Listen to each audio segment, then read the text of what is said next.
नमस्कार मित्रों। तो इस वीडियो में हम बात करेंगे महादेवी वर्मा के जीवन परिचय के बारे में।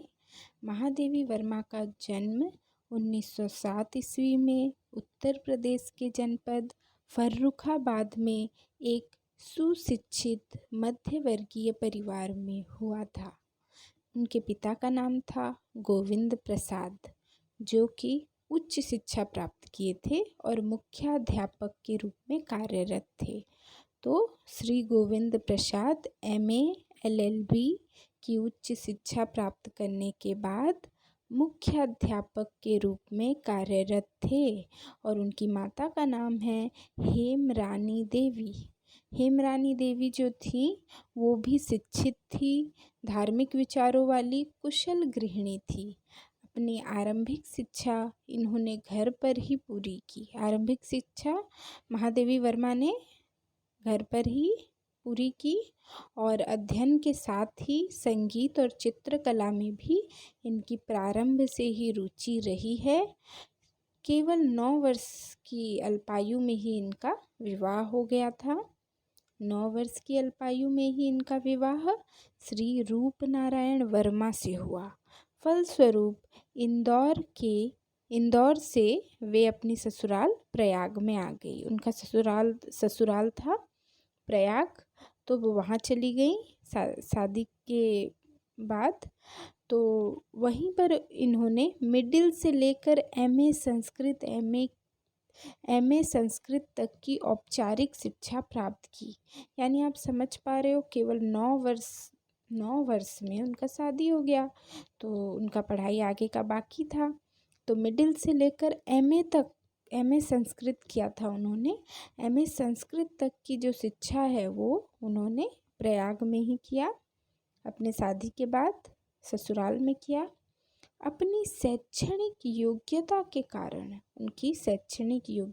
कारण उन्हें एमए पास करते ही प्रयाग महिला विद्यापीठ के प्राचार्य का पद मिला।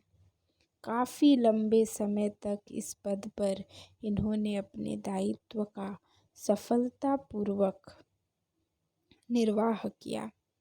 असमय वैधव्य ने महादेवी के जीवन को आत्मलीन, शांत और एकाकी अवश्य बनाया। तो बहुत असमय वैधव्य यानी असमय विधवापन, उनका जो रूपनारायण थे उनकी मृत्यु हो गई असमय।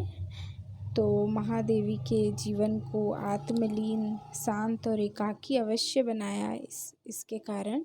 लेकिन उनका जो बहिर्मुखी व्यक्तित्व है वो बहुत ही उदार है, मिलनसार है, परहित है। तो विशेष रूप से वो दीन दुखियों की सेवा सहायता की भावना से ओतप्रोत था। तो उनका जो बहिर्मुखी व्यक्तित्व है अत्यंत उदार, मिलनसार और परहित, विशेष रूप से दीन दुखियों की सेवा सहायता की भावना से ओतप्रोत था। तो वो उनका ज़्यादा से ज़्यादा समय उसके बाद दीन दुखियों का सेवा सहायता में ही मतलब उन्होंने अपने आप को लगाया। और श्रृंखला की कड़िया शीर्षक निबंध संग्रह, अतीत के चलचित्र और स्मृति की रेखाएं जैसे संस्मरणों और रेखा चित्रों में इनके बहिर्मुखी व्यक्तित्व की अत्यंत जीवंत अभिव्यक्ति हुई है। तो कहाँ कहाँ पर? श्रृंखला की कड़िया, अतीत के चलचित्र और स्मृति की रेखाएं जैसे संस्मरणों और रेखा चित्रों में इनकी व्यक्तित्व की, बहिर्मुखी व्यक्तित्व की जीवंत अभिव्यक्ति हुई है। लेकिन इनकी कविताओं में वेदना, करुणा और अकेलेपन की आत्मलीनता ही अधिक व्यक्त हुई है। तो जैसे कि हम देखते हैं, जो तुम आ जाते एक बार, मैं नीर भरी दुख की बदली। इनकी जो कविताएं हैं उसमें वेदना, करुणा और अकेलेपन की आत्मलीनता अधिक व्यक्त हुई है, जो इनके अंतर्मुखी व्यक्तित्व को ही उजागर करती है। तो ये जो कविताएं हैं उनके अंतर्मुखी व्यक्तित्व को उजागर करती है उनके व्यक्तित्व का यह अंतर विरोध उनके पाठकों के व्यक्तित्व को ही उजागर अंतर विरोध उनके पाठकों के लिए ही नहीं वरन आलोचकों के लिए भी एक समस्या बन गया है। तो ये जो व्यक्तित्व का अंतर विरोध है उनके पाठकों के लिए ही नहीं आलोचकों के लिए भी एक समस्या बन गया है।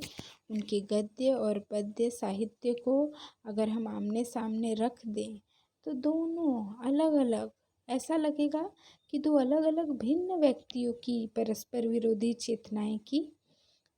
विरोधी चेतना की रचनाएं लगेंगी।